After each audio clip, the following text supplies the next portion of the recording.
نحمده ونصلي على رسوله الكريم اما بعد فاعوذ بالله من الشيطان الرجيم بسم الله الرحمن الرحيم قال رسول الله صلى الله عليه وسلم رب صائم ليس له من صيامه إلا الجوع ورب قائم ليس له من قيامه إلا السحر۔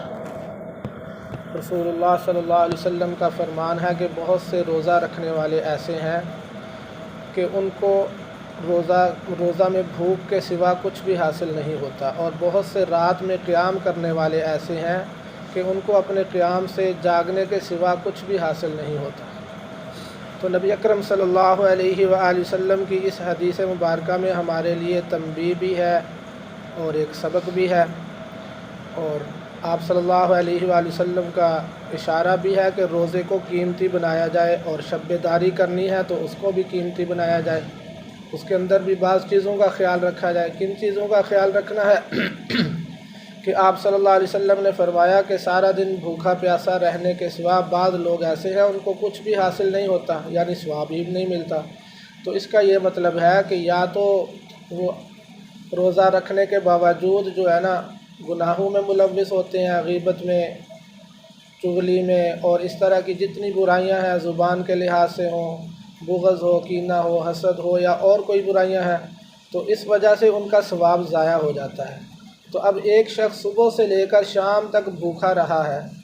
یوں کہا جائے کہ ایک شخص صبح سے لے کر شام تک مزدوری کرتا ہے، اس کو شام کو کچھ بھی نہ ملے، اس کے کٹوتی ہو جائے کہ آپ کا 500 روپیہ ہم نے فلاں مد میں کاٹ لیا، آپ نے جو فلاں نقصان کیا ہے ہمارا،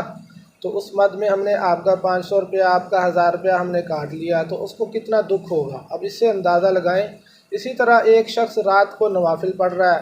عشاء کے بعد جو ہے نا رات دیر تک نفلیں پڑھتا رہا، تلاوت کرتا رہا، یا کوئی اور عبادت کرتا رہا، ذکر اذکار کرتا رہا، لیکن ساتھ ساتھ اس میں عشاء کے بعد اپنی محافل میں بیٹھ کر کسی کی غیبت کر دی، کسی کی چغلی کر دی، یا کوئی اور گناہ ایسا کر دیا جس سے اس کا سارے کا سارا ثواب ضائع ہو گیا۔ تو اس لیے ہمیں ان باتوں کو احتیاط سے گزارنا چاہیے، اپنے دن کو، اپنے اوقات کو، اپنی رات کو۔ تو آج کل سیاسی دور دورہ ہے، ہر جگہ پر جہاں بھی محفل سجتی ہے ہم سیاست پہ گفتگو کر دیتے ہیں اور کرتے ہیں، اور اس کو اپنا حق سمجھتے ہیں۔ تو اس میں اچھی طرح یہ ذہن نشین کر لینا چاہیے، جو بول ہم بول رہے ہیں، میں ہوں یا آپ ہوں یا کوئی اور ہو، اگر ہم کسی کے خلاف بول رہے ہیں، کسی پر الزام لگا رہے ہیں، کوئی بھی ہو، کسی کی طرفداری نہیں کر رہا، کوئی بھی ہو، کسی بھی سیاسی پارٹی کا ہو، کسی کے بھی خلاف ہم بات کر رہے ہیں، کیونکہ یہاں پر جب سیاسی بحث ہوتی ہے تو ایک دوسرے کے خلاف ہی باتیں ہوتی ہیں، ایک دوسرے کی تعریف تو ہوتی نہیں۔ تو جب سیاسی گفتگو ہوتی ہے تو ایک دوسرے کے خلاف ہی باتیں ہوتی ہیں اور کچھ ہوتا ہی نہیں ہے، اور بحث مباحثہ ہوتا ہے اور ایک دوسرے کو نیچا دکھانے کی کوشش کی جاتی ہے۔ تو اس بحث میں ہم اس چیز کا خیال رکھیں کہ جو بول ہم بول رہے ہیں، آج ہم اپنی زبان سے نکال رہے ہیں کسی کے بارے میں، کل قیامت والے دن ہمیں اللہ کی عدالت میں ان بولوں کو ثابت کرنا ہوگا۔ جب ہمارے ذہن میں یہ بات ہوگی کہ کل قیامت والے دن یہ جو میں بات کر رہا ہوں، یہ جو گفتگو کر رہا ہوں، اس کو ثابت کرنا ہوگا، پھر ہم احتیاط سے گفتگو کریں گے۔ تو اس لیے اس بارے میں بہت احتیاط کی ضرورت ہے کہ ہم سارا دن روزہ رکھیں، رات کو شب داری کریں اور ہمیں ثواب ہی کچھ نہ ملے، ہمیں سوائے بھوکا پیاسا رہنے کے اور رات کو صرف جاگنے کے سوا کچھ بھی نہ ملے۔ تو اللہ تعالیٰ سے دعا ہے کہ اللہ تعالیٰ مجھے اور آپ کو ان باتوں پر عمل کی توفیق عطا فرمائے۔ تو آج کا جو مسئلہ ہے کہ روزے کی حالت میں زیر ناف بال کاٹنے سے روزہ تو نہیں ٹوٹتا، تو یاد رکھا جائے کہ روزے کی حالت میں زیر ناف بال کاٹنے سے روزے میں کوئی فرق نہیں پڑتا۔ جیسے ہم ناخن کاٹتے ہیں، سر کے بال کاٹتے ہیں، دیگر بال جو ہے نا صاف کرتے ہیں، اسی طرح روزے کی حالت میں بھی بال صاف کیے جا سکتے ہیں، اور اس کی مدت زیادہ سے زیادہ جو فقہا نے لکھی ہے 40 دن ہے۔ اگر 40 دن سے زیادہ گزر گئے تو وہ گناہ گار ہوگا۔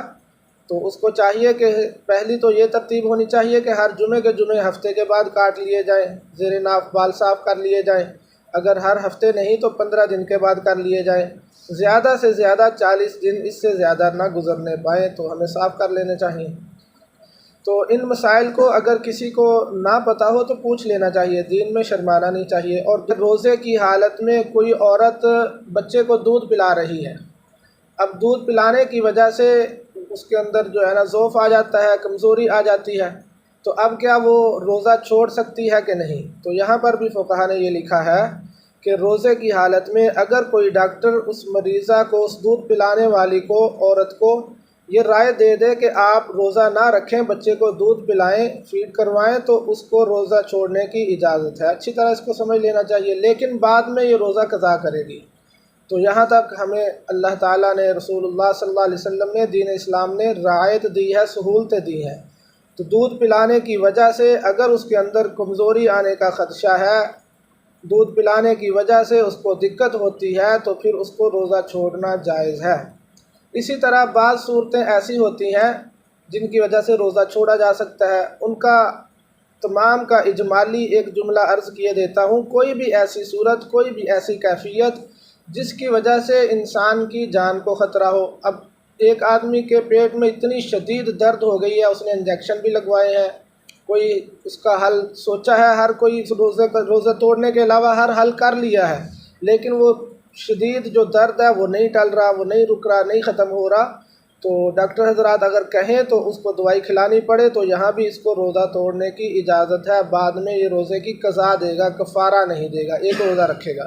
اسی طرح اور کوئی بیماری، ایسی شدید بیماری لاحق ہو گئی، ایک دم کوئی زہر لگ گیا آدمی کو، سانپ نے کاٹ لیا، بچھو نے کاٹ لیا، کوئی دوائی کھانی پڑ گئی، تو کوئی بھی ایسی کیفیت، کوئی بھی ایسی حالت جب آدمی کوئی جان کو خطرہ ہو، اس وقت جان بچانا ضروری ہے۔ روزہ توڑ سکتا ہے، اس کو گناہ نہیں ہوگا، جان کو بچانا ضروری ہے، بعد میں اس روزے کی قضا کرے گا۔ اللہ تعالیٰ مجھے اور آپ